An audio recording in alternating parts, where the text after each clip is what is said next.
ಸುಮಲತಾ ಅಂಬರೀಶ್ ಬಗ್ಗೆ ಕೀಳುಮಟ್ಟದ ಹೇಳಿಕೆಯನ್ನ ನೀಡಿದ್ದ ಸಚಿವ ಎಚ್.ಡಿ. ರೇವಣ್ಣ ಅವರ ವಿರುದ್ಧ ಸಾಮಾಜಿಕ ಜಾಲತಾಣ ಸೇರಿ ಇಡೀ ಕರ್ನಾಟಕದಾದ್ಯಂತ ವ್ಯಾಪಕ ಆಕ್ರೋಶ ವ್ಯಕ್ತವಾಗಿತ್ತು. ಸುಮಲತಾ ಅವರು ಮಂಡ್ಯದಿಂದ ಚುನಾವಣೆಗೆ ಸ್ಪರ್ಧಿಸುವ ಬಗ್ಗೆ ಮಾತನಾಡುತ್ತಾ ರೇವಣ್ಣ ಅವರು ಗಂಡಸತ್ತು 1 ತಿಂಗಳಾಗಿಲ್ಲ, ಆಗಲೇ ರಾಜಕೀಯ ಬೇಕಾಯ್ತಾ ಎಂದು ಅಸೂಕ್ಷ್ಮ ಹೇಳಿಕೆಯೊಂದನ್ನ ನೀಡಿದ್ರು. ರಾಜಕಾರಣಿಗಳು, ಸಾಮಾಜಿಕ ಮಾಧ್ಯಮದವರು, ಮಹಿಳಾ ಪರ ಹೋರಾಟಗಾರರು, ಸಾಹಿತಿಗಳು ಎಲ್ಲರೂ ಸೇರಿ ರೇವಣ್ಣ ಅವರ ಈ ಹೇಳಿಕೆಯ ವಿರುದ್ಧ ಭಾರಿ ಆಕ್ರೋಶವನ್ನ ವ್ಯಕ್ತಪಡಿಸಿದ್ರು. ರೇವಣ್ಣ ಅವರ ಈ ಹೇಳಿಕೆ ದುರಹಂಕಾರದಿಂದ ಬಂದದ್ದು. ಇಂತಹ ಅನುಭವಿ ರಾಜಕಾರಣಿಗಳು ಮಹಿಳೆಯೊಬ್ಬರ ಬಗ್ಗೆ ಇಷ್ಟು ಕೀಳಾಗಿ ಮಾತನಾಡಿರುವುದು ಅವರ ಸಂಸ್ಕಾರವನ್ನ ತೋರುತ್ತದೆ ಎಂದು ಹಲವರು ಹೇಳಿದ್ದಾರೆ.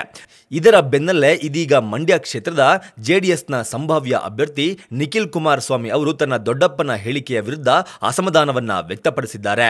ಈ ಬಗ್ಗೆ ಮಳವಳ್ಳಿಯಲ್ಲಿ ಮಾತನಾಡಿದ್ದ ನಿಖಿಲ್ ಕುಮಾರಸ್ವಾಮಿ, ರೇವಣ್ಣ ಯಾವ ಅರ್ಥದಲ್ಲಿ ಹೇಳಿದ್ದಾರೆ ನಿಜವಾಗಿಯೂ ನನಗೆ ಗೊತ್ತಿಲ್ಲ. ನಾನಾಗಲಿ, ನನ್ನ ಅಪ್ಪ ಅಮ್ಮಂದಿರಾಗಲಿ, ಕುಟುಂಬವಾಗಲಿ ನನಗೆ ಒಳ್ಳೆಯ ನಡತೆಯನ್ನ ಹೇಳಿಕೊಟ್ಟಿದೆ. ಮಹಿಳೆಯರಿಗೆ ಗೌರವ ಕೊಡುವುದನ್ನ ನನಗೆ ಹೇಳಿಕೊಟ್ಟಿದೆ. ರೇವಣ್ಣ ಯಾವ ಅರ್ಥದಲ್ಲಿ ಈ ಹೇಳಿಕೆಯನ್ನ ನೀಡಿದ್ದಾರೆ ಎಂದು ನನಗೆ ಗೊತ್ತಿಲ್ಲ ಎಂದು ದೊಡ್ಡಪ್ಪನ ವಿರುದ್ಧ ನಿಖಿಲ್ ಕುಮಾರಸ್ವಾಮಿ ಅವರು ಅಸಮಾಧಾನವನ್ನ ವ್ಯಕ್ತಪಡಿಸಿದ್ದಾರೆ. ಈಗಾಗಲೇ ಎಲ್ಲರೂ ಕೂಡ ಬೆಂಬಲವನ್ನ ನೀಡಿದ್ದಾರೆ. ನನ್ನ ಸ್ಪರ್ಧೆಗೆ ವರಿಷ್ಠರು, ಸ್ಥಳೀಯ ನಾಯಕರ ಜೊತೆಗೆ ಚರ್ಚೆಯನ್ನ ನಡೆಸಿದ್ದೇವೆ. ಕಾರ್ಯಕರ್ತರು ಹಾಗೂ ಜಿಲ್ಲೆಯ ಜನತೆಯ ಒತ್ತಾಯದಿಂದ ನನಗೆ ಟಿಕೆಟ್ ನೀಡಿದ್ದಾರೆ. ಜೆಡಿಎಸ್ ಪಕ್ಷ ಟಿಕೆಟ್ ಕೊಟ್ಟಿರೋದ್ರಿಂದ ನನ್ನ ತಂದೆ ಮೇಲೆ ಜಿಲ್ಲೆಯ ಜನರು ಇಟ್ಟಿರುವ ನಿರೀಕ್ಷೆಯನ್ನ ಉಳಿಸಿಕೊಳ್ಳುತ್ತೇನೆ ಎಂದರು. ಬಳಿಕ ಮಾತನಾಡಿದ ಅವರು, ಮಳವಳ್ಳಿ ಜನತೆ ಜೊತೆಗೆ ವಿಚಾರಗಳನ್ನ ಹಂಚಿಕೊಂಡಿದ್ದೇನೆ. ಜಿಲ್ಲೆಯ ಜನರು ಯಾವ ತೀರ್ಪನ್ನ ಕೊಡುತ್ತಾರೋ ಅದನ್ನ ಕಾದು ನೋಡಬೇಕಿದೆ. ರಾಜಕಾರಣದಲ್ಲಿ ಸಂಬಂಧಗಳನ್ನ ಹಾಳು ಮಾಡಲು ಬಿಡುವುದಿಲ್ಲ.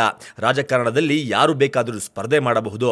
ಎಲ್ಲರ ಸ್ಪರ್ಧೆಯನ್ನ ನಾನು ಸ್ವಾಗತಿಸುತ್ತೇನೆ ಎಂದು ಹೇಳಿದ್ದಾರೆ. ಸಾಮಾಜಿಕ ಜಾಲತಾಣಗಳಲ್ಲಿ ಬರುವ ಚರ್ಚೆ ಬಗ್ಗೆ ತಲೆಕೆಡಿಸಿಕೊಳ್ಳುವುದಿಲ್ಲ. ಅಂತಿಮ ತೀರ್ಪು ಮಂಡ್ಯ ಜನತೆ ನೀಡುತ್ತದೆ. ಹಾಗಾಗಿ ಸೋಷಿಯಲ್ ಮೀಡಿಯಾ ಟೀಕೆ ಟಿಪ್ಪಣಿಗಳಿಗೆ ತಲೆಕೆಡಿಸಿಕೊಳ್ಳುವುದಿಲ್ಲ ಎಂದು ಜೆಡಿಎಸ್ ಸಂಭಾವ್ಯ ಅಭ್ಯರ್ಥಿ ನಿಖಿಲ್ ಕುಮಾರಸ್ವಾಮಿ ಅವರು ಹೇಳಿದ್ದಾರೆ.